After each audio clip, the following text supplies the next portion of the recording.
जय महाराष्ट्र. नमस्कार. मी मयांक भागवत. तुम्ही विशेष कार्यक्रम पाहताय लेप्टोचे बळी. पावसाळा म्हटलं की साथीच्या आजारांचं प्रमाण वाढतंच, पण यावर्षी मुंबईसमोर लेप्टोस्पायरोसिसचं मोठं आव्हान उभं राहिलंय.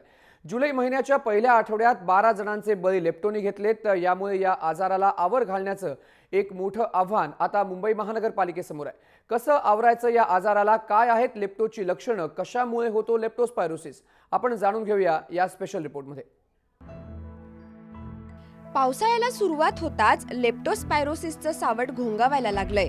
एकट्या मुंबईत जुलै महिन्यात 15 जणांचा लेप्टोस्पायरोसिसनं बळी घेतलाय.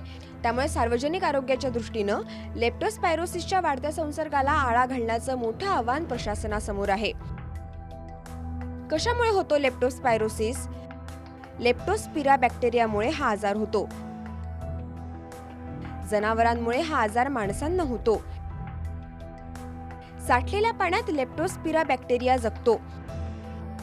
शरीरावरच्या जखमा किंवा त्वचेमधूनही बॅक्टेरिया शरीरात प्रवेश करतो. जुलै महिन्याच्या पहिल्या आठवड्यात लेप्टोनं 12 जणांचे बळी घेतलेत. आजाराचं निदान लवकर झालं असतं तर या रुग्णांना वाचवणं शक्य झालं असतं, असं डॉक्टरांचं म्हणणं आहे.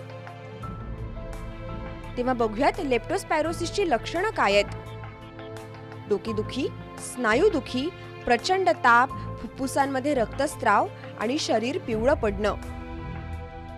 वाढती अस्वच्छता आणि त्यावर पोसले जाणारे उंदीर घुशी, ठिकठिकाणी साचणारं पाणी आणि त्यातून होणारा लेप्टोस्पायरोसिसचा प्रसार अशी साखळी आहे. तर मुंबईच्या उपनगरातील संसर्गबाधित गोठ्यांमधल्या जनावरांकडून लेप्टोचा प्रसार होत असल्याचं पालिकेच्या निदर्शनास आलंय. पश्चिम उपनगरातील गोठे मुंबईच्या बाहेर स्थलांतरित करण्यात आलेत, पण तरीही अजून काही गोठे शहरातच आहेत. त्यामुळे प्राण्यांपासून होणाऱ्या संसर्गाला आळा घालण्याची जबाबदारी प्रशासनावर आहेच. ब्युरो रिपोर्ट, जय महाराष्ट्र. तर आपण लेप्टोस्पायरोसिस वरती आज चर्चा करणार आहोत, कारण लेप्टोचे बळी हे आता मुंबईमध्ये जायला लागले. डॉक्टर जयेश लेले आपल्यासोबत आज स्टुडिओमध्ये आहेत, अध्यक्ष आहेत इंडियन मेडिकल असोसिएशनचे. डॉक्टर स्वागत आहे. तर संतोष धुरी आपल्यासोबत आहेत, मनसेचे नगरसेवक. डॉक्टर लेले, मी पहिल्यांदा तुमच्यापासून सुरुवात करतो. लेप्टोस्पिरा बॅक्टेरियामुळे होणारा लेप्टोस्पायरोसिस काय आहे हा आजार आणि किती धोकादायक हा आजार मुंबईकरांसाठी आहे? कारण पाऊस जे आहे त्याच्यानंतर मुंबईमध्ये ठिकठिकाणी आपल्याला पाणी जमा झालेलं पाहायला मिळतं. हा जो लेप्टोस्पायरोसिस आपण ज्याला म्हणतो, तो हा जंतू जे आहेत हे आपले जसं ॲनिमल्स आपण त्यांना म्हणतो, रॅट्स आहेत किंवा विष्ठा किंवा मूत्र किंवा स्टूल्स जे ॲनिमल पास करतात, म्हणजे गायी आहे किंवा कुत्रे आहेत, हे ज्यावेळेला रस्त्यावर ते पाण्यामध्ये पडतात आणि ते मिक्स होतात पाण्यामध्ये, आणि लोक ज्या वेळेला पायाला काही जखम झालेली असताना त्याच्यातून चालत जातात त्यावेळेला त्यांच्या लक्षातही येत नाही की तो जंतू त्या पायाला त्या जखमेतून बॉडीमध्ये शिरलेला आहे. आणि हा ज्या वेळेला लक्षात येत नाही त्यावेळेला त्या साहजिकच पहिले 1-2 दिवस जर ताप आला तर नुसतं तापाचं औषध घेतलं जातं, आणि खरं म्हणजे लेप्टो झालेला आहे हे त्याला कळायला त्याला थोडासा वेळ लागतो. म्हणून हा एकदम 48 तासामध्ये याचं ताप ज्या वेळेला वाढेल त्यावेळेला त्याचं जर व्यवस्थित निदान झालं नाही तर हा नक्कीच धोकादायक बनू शकतो. आता जसं मुंबईमध्ये जिथे जिथे पाणी तुंबून राहतं, रस्त्यावरती म्हणा किंवा गटारामध्ये म्हणा किंवा ड्रेनेजचं वॉटर जे आहे जे रस्त्यावरती येतं, जे लोक चालत जातात, कित्येक लोकांना पायाला जखम झालेले असताना तेथून चालत गेले तर हा धोकादायक त्यानं होण्याची शक्यता असते. आणि त्याचं म्हणूनच निराकरण आपण लेप्टोला डायग्नोसिस त्यांना कळलं पाहिजे की जखम झालेली आहे, पायाला काही इन्फेक्शन न होता सुद्धा त्याला लेप्टो होऊ शकतो, हे महत्त्वाचं आहे. पण डॉक्टर लेले, आपण जर पाहिलं तर मुंबईमध्ये ठिकठिकाणी पावसाळ्यामध्ये पाणी भरतं. या पाण्याबंधनं लोकांना चालत जावं लागतं. बऱ्याच वेळेला आपण असं पाहायला मिळतं की गुडघाभर पाण्याबंधनं लोकांना चालत जायला लागतं, कारण त्यांच्यासमोर काहीच ऑप्शन नसतो. अशा पद्धतीमध्ये लोकांनी खास करून काय काळजी घेणं आवश्यक आहे? अशा पद्धतीमध्ये ॲटलिस्ट त्यांनी पायाला जर जखम झालेली असेल तर ती प्लास्टर व्यवस्थित लावलं पाहिजे आणि त्याला बँडेज करून घेतलं पाहिजे. आणि शूज जे आहेत ते ॲटलिस्ट क्लोज शूज घेतले पाहिजेत, किंवा जर गुडघाभर पाणी असेल तर शक्यतो 100% त्यांनी त्या पाण्यातून चालणं टाळायला लागेल, कारण त्याला दुसरा इलाजच नाही आहे. साधी जरी खास जरी आपल्या पायावर कुठे येत असली किंवा पायात आपण दोन बोटांच्या मध्ये ज्यावेळेला थोडंसं मायनर इन्फेक्शन असं वाटतं, पण तेवढंसुद्धा आपल्याला घातक ठरण्याची शक्यता असते.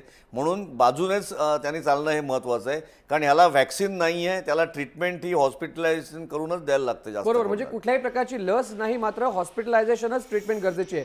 संतोष दुरी, मी तुमच्याकडे येणार आहे. सगळ्यात महत्त्वाची गोष्ट म्हणजे गेले जवळपास 2010 नंतर जर आपण पाहिलं तर लेप्टोच्या रुग्णांमध्ये सातत्याने वाढ होताना पाहायला मिळाली. एक चर्चा अशी सुरू झाली की मुंबईमधले जे गोठे आहेत, हे गोठे जे आहेत ते बाहेर हलवण्यात यावे.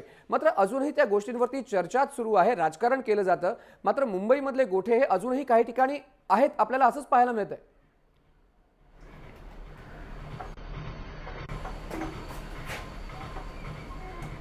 कसं आहे की मयंक, गोटे आहेत पण ते रजिस्टर्ड गोटे आहेत हेच माहिती असतील लोकांना, परंतु जे अनऑफिशियली आहेत फुटपाथवर किंवा अनऑथोराइज कुठेही मैदानामध्ये गायी ज्या पाळल्या जातात किंवा म्हशी पाळल्या जातात याची कुठेही नाही, दखल नाही आहे. हे फक्त तुम्ही जे बोलताय हे रजिस्टर्ड गोटे आणि ते हलवणार आहेत ते बाहेर. पण मुंबईमध्ये माझ्या इकडे प्रभादेवी सारख्या एरियामध्ये तिकडे गोटे आहेत रस्त्यावर, ते अजून हे लोक हलवू शकत नाहीये. तर ते बाहेरचे गोटे काय हटवणार आहेत, ते नाल्यावरचे वगैरे गोटे. हे जे गोठ्यामधलं शेण मलमूत्र आहे सर्व, हे सर्व जातं कुठे, नाल्यामध्ये सोडलं जातं. आमचे जे फुटपाथवर जे बांधतात गोटे आहेत, जे बांधतात आहेत गायी वगैरे, ते कुठे हे करतात, स्ट्रॉम वॉटर लाईन मध्ये पाठवतात. म्हणजे ते जाऊन परत साचतात तिकडेच. आणि पावसाळ्यामध्ये ते कसं होत आहे की आतमध्ये जाऊन जाऊन सुकते ती शेण वगैरे, ते सुकल्यामुळे पाणी तुंबतं, पाणी जात नाही पुढे. आणि त्याच्यानंतर मग हे कोण डॉक्टरनी जसं. संतोष दुर्मी, तुमच्याकडे परत येणार आहे. मात्र डॉक्टर लिले, सगळ्यात महत्त्वाची दुसरी गोष्ट असते की हा बॅक्टेरिया जो आहे हा माणसांच्या शरीरामध्ये पसरतो कसा, याबद्दल तुम्ही जर काही माहिती दिली तर ती प्रेक्षकांना जी आहे ती नक्कीच ऐकावीशी वाटेल.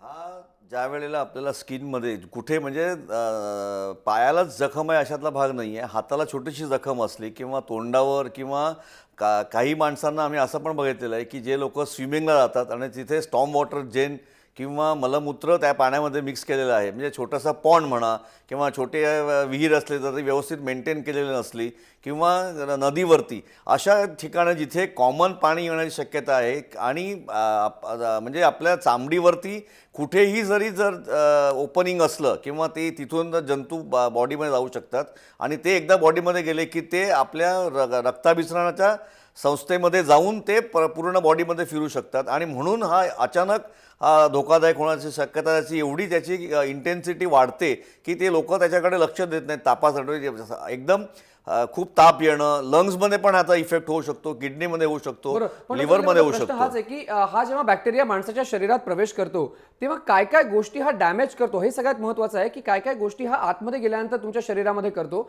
जेणेकरून तुम्हाला अचानक ताप येतो आणि जर 48 तासात कळलं नाही तर कुठेतरी माणसाचा जीव जाईपर्यंत ही गोष्ट जाऊन पोहोचते. हा पूर्ण म्हणजे आपला रक्ताभिसरण जसा पूर्ण बॉडीमध्ये जरुरी आहे, त्याच्यामुळं ते आपले 4 मुख्य अवयव आपण जे धरतो, किडनी, लिव्हर, ब्रेन आणि लंग्स, हे आपले रोजच्या कामासाठी रक्ताभिसरणामध्ये किडनी युरिन झालीच पाहिजे, लिव्हर काम झालंच पाहिजे, ब्रेन आणि लंग्स हे जिथे ऑक्सिजन येऊ शकतो तिथे हा जंतू अटॅक करतो, किडनीवरती अटॅक करतो, किडनीचं फंक्शन कमी होतं.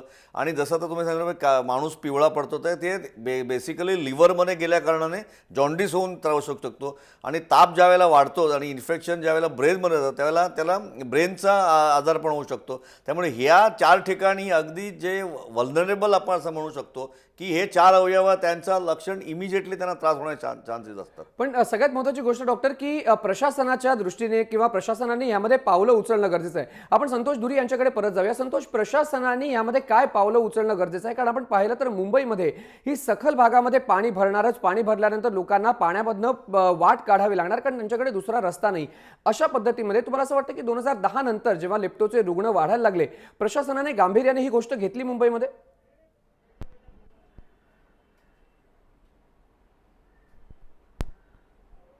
कसं आहे की हेल्थ डिपार्टमेंट आणि PCO डिपार्टमेंट माझ्या मते चांगलं काम चाललं आहे. म्हणजे माझं जे ऑब्झर्वेशन आहे मी सांगतो तुम्हाला, काम चांगलं चाललेलं आहे.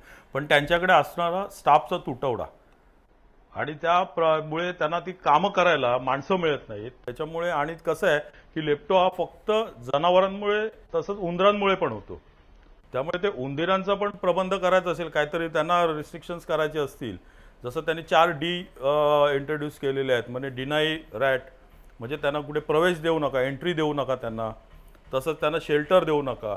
मग ह्या गोष्टी पण आहेत. जसं खाणं मिळालं नाही पाहिजे त्यांना, ह्या गोष्टींवर पण विचार केला गेला पाहिजे. म्हणजे त्याला नुसतं प्रशासनाला पण दोष देता येणार नाही. जरी मी विरोधकांमध्ये असलो तरी पण नुसतं प्रशासनावर आग पकड करायची, तर त्यांच्यामध्ये मेन मुद्दा आहे की त्यांच्याकडे स्टाफ जो कमी आहे तो महत्वाचा आहे. दुसरी गोष्ट आहे की ज्या लोक आता जी खाणं वगैरे आता उकिरड्यावर जी खाणं टाकतात, किंवा समजा घराच्या बाहेर त्यांनी गॅलरीमधनं खाणं फेकलं, ते खाणं जे मिळणार उंदरांना, त्याच्यामुळे पण उंदीर जगतात. अडचण असते, घरामध्ये अडचण असते, किंवा अडचण केलेली असते खाली कुठे जिन्यामध्ये अडचण केलेली असते, त्यांना उंदीरांना तिकडे शेल्टर मिळतं. ते नाही झालं पाहिजे. या गोष्टींचा सगळ्यांचं म्हणजे प्रशासन काम करते, नाही असं नाही आहे. कारण मी हेल्थ कमिटीमध्ये असल्यामुळे मला माहिती आहे की त्यांचा जो रिपोर्ट असतो किंवा काय, त्याबद्दल मला माहिती आहे आणि त्याप्रमाणे ते काम करतायत. माझ्या इकडे आता मलेरिया डेंग्यूच्या एक जे अवेअरनेस प्रोग्राम आहे, तिकडे पण ते रात्री 9:30-10 वाजता येऊन सुद्धा ते कॅम्प घेत आहेत. म्हणजे असं नाही की नुसतं ते काम करत नाहीये, पण त्यांचा महत्वाचा मुद्दा हाच आहे की त्यांच्याकडे स्टाफचा तुटवडा. स्टाफचा तुटवडा आहे, मात्र प्रशासनाची जबाबदारी आहे की या सगळ्या गोष्टींना जे आहे ते रोखणं. आपण ह्याच मुद्द्यांवरती संतोष धुरी आणि डॉक्टर जयेश लिले यांच्यासोबत चर्चा करणार आहोत की प्रशासनाने नक्की काय केलं पाहिजे, त्यासोबत लोकांनी पण काय केलं पाहिजे. कारण जर उंदीर पसरत असतील तर त्याला जबाबदार एक घाणीचं साम्राज्य देखील आहे. एका छोट्याशा ब्रेक नंतर आपण परतणार आहोत. तुम्ही कुठे जाऊ नका, पाहत रहा जय महाराष्ट्र.